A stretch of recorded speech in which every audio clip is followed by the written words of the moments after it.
Good morning everyone. अभी तक हमने एयर और वाटर के बारे में एक ब्रीफ नॉलेज ले लिया है। थोड़ी सी हमें अंडरस्टैंडिंग हो गई है एयर और वाटर के बारे में। वाटर के जो स्टेट्स होते हैं उसके बारे में भी हमने पढ़ा। फिर वाटर के जो स्टेट्स में चेंजेस होते हैं, एक स्टेट से दूसरे स्टेट में कैसे चेंज हो सकता है, कौन कौन से फैक्टर्स काम करते हैं, ये सारी चीज़ें भी हमने पढ़ी। ठीक है। उसके बाद हमने लास्ट में वाटर साइकिल भी पढ़ा था। तो वाटर साइकिल बेसिकली वही था कि स्टेट्स चेंज हो रहे हैं वाटर के। वाटर कभी गैशियस स्टेट में है, फिर लिक्विड स्टेट में है, फिर कभी सॉलिड स्टेट में, फिर वापस से वो गैशियस स्टेट में है, फिर लिक्विड स्टेट में, फिर सॉलिड स्टेट में। तो ये साइकिल चलता रहता है, इसलिए इसको हम वाटर साइकिल बोलते हैं। अब आगे आते हैं इवेपोरेशन एंड कंडेंसेशन। कह रहा है when water turns into water vapour due to heating it is called evaporation. हमने ये पढ़ा हुआ है वही कि वाटर जो है वो गैशियस फॉर्म में जब कन्वर्ट हो जाएगा, उस कन्वर्जन को क्या नाम दिया जाता है? इवेपोरेशन। ठीक है। फिर आगे कह रहा है when vapours turn into water due to cooling it is called condensation. अगर वही वाटर वेपर मतलब गैशियस स्टेट से लिक्विड स्टेट में अगर कन्वर्ट हो गया तो उस पर्टिकुलर टर्म को क्या बोलते हैं?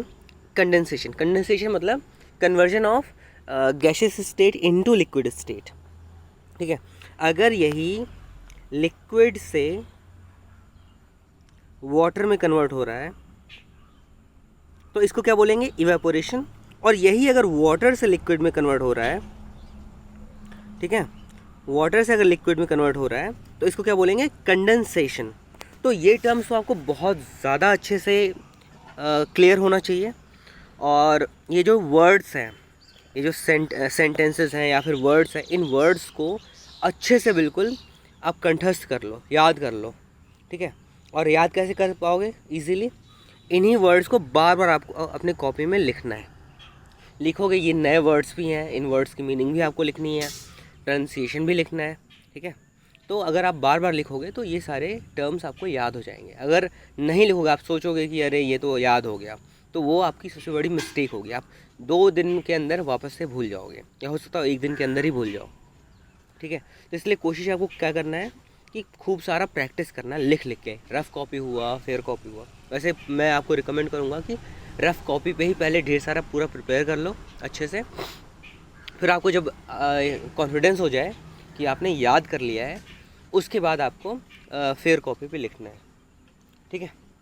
आगे बढ़ते हैं। The weather. तो इस पर्टिकुलर चैप्टर का जो थर्ड टॉपिक था एयर, वाटर एंड वेदर, तो अब वेदर वाला पार्ट यहाँ पे आता है। इसके बारे में क्या कह रहा है?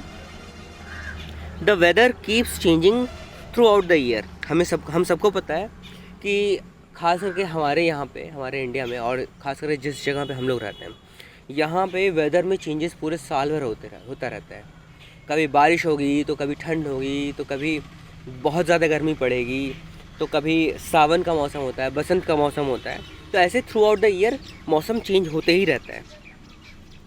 Weather is the condition of the air that surrounds the earth. तो वेदर क्या है? एयर के कंडीशंस हैं। एयर के अलग अलग कंडीशंस में कुछ चेंजेस एयर के अंदर आएगा, उसकी वजह से वेदर में चेंजेस आएंगे। ठीक है। तो सारा का सारा जो वेदर चेंजेस हो रहा है उसके पीछे रिस्पॉन्सिबल कौन है? एयर है। ठीक है। तो weather is the condition of air. Air की जो कंडीशन है, एयर अगर बहुत ज़्यादा गर्म हो गया किसी एक मौसम में, तो उस टाइम पे क्या हो जाएगा कि उस टाइम पे गर्मी बहुत ज़्यादा आएगी। ठीक है। और वही अगर एयर बहुत ज़्यादा ठंडा हो गया तो वो पर्टिकुलर मौसम ठंड मौसम कहलाएगा। ठीक है। तो वेदर कंडीशंस जो है वो किसके ऊपर डिपेंड कर रहा है? एयर कंडीशंस के ऊपर डिपेंड कर रहा है।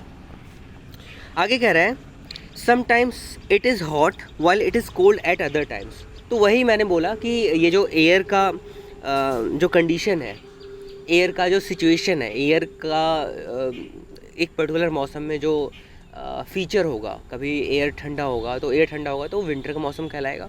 एयर अगर बहुत ज़्यादा गर्म होगा तो गर्म मौसम कहलाएगा। ठीक है। Sometimes it is humid and sometimes it is dry. कभी कभी क्या होता है, मौसम में बहुत ज़्यादा आर्द्रता होती है। आर्द्रता मतलब ह्यूमिडिटी, मतलब ऐसे आप बोल सकते हो पसीना बहुत ज़्यादा आता है। गर्मी में भी 2 तरह का गर्मी होता है। एक तो अप्रैल मई के मौसम में होता है जो अप्रैल मई के मौसम में गर्मी कितनी भी लगे उतना ज़्यादा पसीना नहीं होता है। तो जब बरसात का मौसम होता है, बरसात के मौसम में पसीना बहुत ज़्यादा होता है। तो वो पसीना क्यों होता है? क्योंकि उस टाइम पे ह्यूमिडिटी बहुत ज़्यादा होती है, मौसम में नमी बहुत ज़्यादा होती है। कितना भी गर्मी क्यों ना हो, लेकिन नमी बहुत ज़्यादा होती है, क्योंकि हमारे जो एटमॉस्फेयर होता है उसमें पानी बहुत ज़्यादा, पानी के पार्टिकल्स बहुत ज़्यादा हैं। ठीक है, सारा का सारा पानी पूरी तरीके से ऊपर नहीं उठ पा रहा है, हमारे आसपास में ही रह पा रहा है, उसी की वजह से शायद हमें ज़्यादा गर्मी लग रही है। And sometimes it is dry. वही अप्रैल मई के मौसम में आपको बहुत ज़्यादा लू वगैरह चलेगा, आपको पसीना नहीं होगा, लेकिन आपको गर्मी बहुत ज़्यादा होगी। Sometimes the sky is full of clouds while it is clear on the other times. कभी कभी क्या होगा कि स्काई जो होगा उसमें पूरा बादल भरे होंगे, और कभी कभी क्या होगा कि पूरा का पूरा जो स्काई होगा, आसमान होगा, पूरा क्लियर दिखेगा बिल्कुल। It may be Sunny in the morning and raining in the evening. ऐसा हो सकता है कि सुबह के टाइम पे आपने देखा कि धूप बहुत अच्छे से निकली हुई थी, और शाम को आपने देखा पूरा बादल एकदम से इकट्ठे हो गए दोपहर के मौसम में, और शाम होते होते वो बारिश स्टार्ट हो गई। या कभी ऐसे भी हो सकता है कि रात भर बहुत अच्छा मौसम था और सुबह में एकदम से बादल हुआ और 10-11 बजे तक बारिश स्टार्ट हो गई।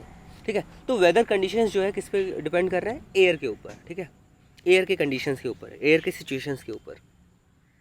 द वेदर में change many times a day. तो आपको तो ये चीज़ रियलाइज़ हो ही गया होगा, आपने पहले भी ये चीज़ फील किया होगा कि क्या होता है कि जैसे आज का दिन मान लो बहुत ज़्यादा गर्म है।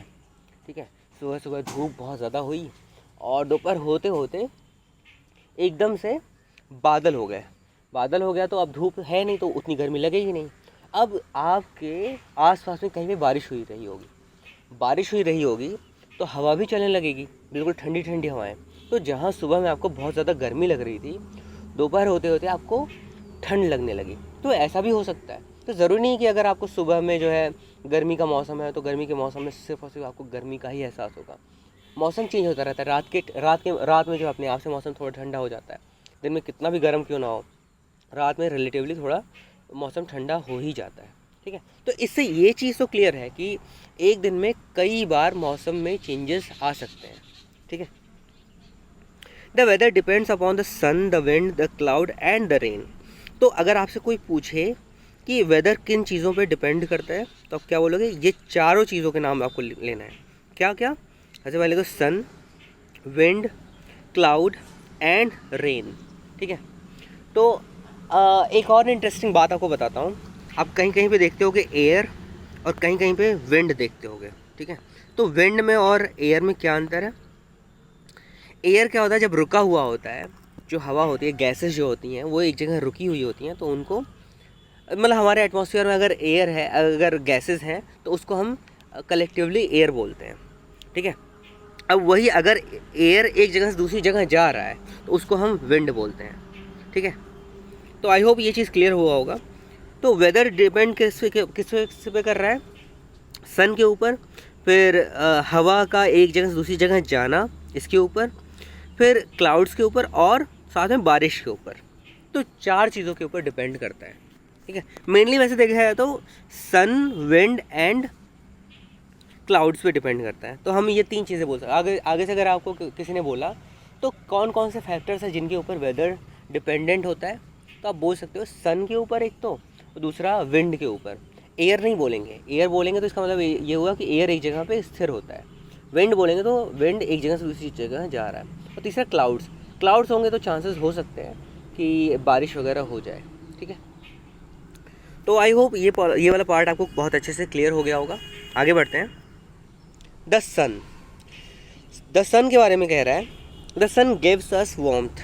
अच्छा हाँ, एक चीज़ और आपको याद रखना है कि कभी भी कोई भी सेंटेंस में अगर सन से स्टार्ट हो रहा है तो सन के आगे हम द ज़रूर लिखते हैं। ठीक है, तो कह रहा है कि the sun gives us warmth, सूरज की वजह से हमें गर्मी मिलती है। When the sun is hot and the day is bright, it is called a sunny day. अगर सूरज तो वैसे भी गर्म होता है, and the day is bright, अगर दिन जो है बिल्कुल साफ़ है, बादल वगैरह नहीं है, तो चांसेस हैं, बहुत ज़्यादा चांसेस हैं कि वो दिन सनी डे होगा, बहुत ज़्यादा गर्मी होगी ठीक है, या बहुत ज़्यादा उस दिन का टेम्परेचर ज़्यादा होगा। ठंड के मौसम में अगर प्रॉपर धूप निकला हुआ है तो बाकी दिनों के अपेक्षा इस दिन का टेम्परेचर ज़्यादा होगा। गर्मी के मौसम में अगर बिल्कुल क्लियर धूप निकला हुआ है तो बाकी दिनों के कंपैरिजन में ये दिन रिलेटिवली ज़्यादा गर्म होगा। तो उस दिन को क्या बोलते हैं? Sunny day. जिस दिन धूप अच्छे से निकला हुआ हो उस दिन को क्या बोलते हैं? Sunny day.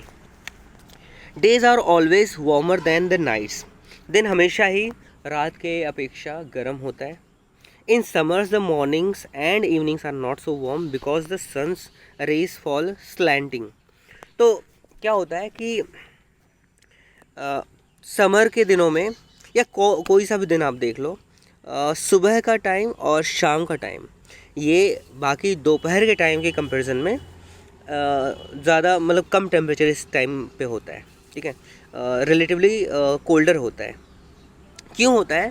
क्योंकि जो सूर्य की किरणें होती हैं हमारे ऊपर डायरेक्ट नहीं पड़ती हैं, वो एक एंगल पे पड़ती हैं, स्लैंटिंग। स्लैंटिंग मतलब जैसे ये सन मान लो, ये अगर ये सन है, ठीक है, अगर इसकी रेज डायरेक्ट नीचे पड़ रही हैं, ठीक है, तो इसको तो डायरेक्ट हम सनलाइट बोलेंगे। अगर ये एक डिस्टेंस ट्रेवल कर रहे हैं, ठीक है, तो इसको क्या बोलते हैं? स्लैंटिंग, क्योंकि ये एक एंगल पे है। ठीक है, तो आप इसको ऐसे समझो कि अगर सीधा सीधा नीचे गिर रहा है तो उसको स्लैंटिंग नहीं बोलेंगे, डायरेक्ट बोलेंगे। और अगर एक एंगल पे बहुत दूर किरणों को ट्रैवल करना पड़ रहा है, रेज को ट्रैवल करना पड़ रहा है, तो इसको हम क्या बोलेंगे? Slanting rays. ठीक है, तो सूर्य की किरणों को ज़्यादा डिस्टेंस ट्रैवल करना पड़ता है। यही रीज़न है कि उतनी ज़्यादा इंटेंसिटी इसमें नहीं होती है, रेज में इतनी ज़्यादा गर्मी नहीं होती है। यही कारण है कि सुबह के टाइम में और शाम के टाइम में, दोपहर के टाइम की कंपेरिजन में कम गर्म होता है मौसम। ठीक है, at noon it is very hot because the sun shines directly overhead. तो अभी मैंने आपको क्लियरली बताया कि सन रेज जो है डायरेक्ट हमारे सिर पे पड़ती हैं, और जो रेज होती हैं इनको कम डिस्टेंस ट्रैवल करना पड़ता है, तो इनकी जो गर्मी होती है वो ख़त्म नहीं होती है हमारे तक पहुँचते पहुँचते इसकी गर्मी इतनी ज़्यादा होती है कि हमें दोपहर के टाइम में बहुत ज़्यादा गर्मी लगती है। ठीक है, तो सन के बारे में वो क्लियरली समझ में आ गया होगा सारा कुछ। बाकी हम नेक्स्ट लेक्चर में कंटिन्यू करेंगे, और अभी तक किसी को भी कहीं पे भी कोई भी डाउट हो तो आप बिना किसी झिझक के पूछ सकते हो। आपके जो सीनियर से भैया लोग हैं वो सारे अक्सर फ़ोन करके या फिर व्हाट्सएप करके क्वेश्चंस पूछा करते हैं अगर कहीं पे कोई भी डाउट होता है तो।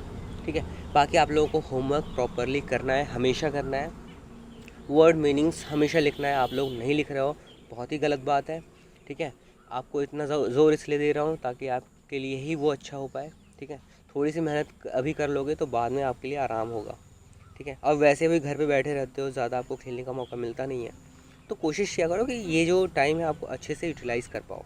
ठीक है, तो आज के लिए यहीं रहने देते हैं, बाकी हम नेक्स्ट लेक्चर में मिलते हैं। तब तक के लिए थैंक यू।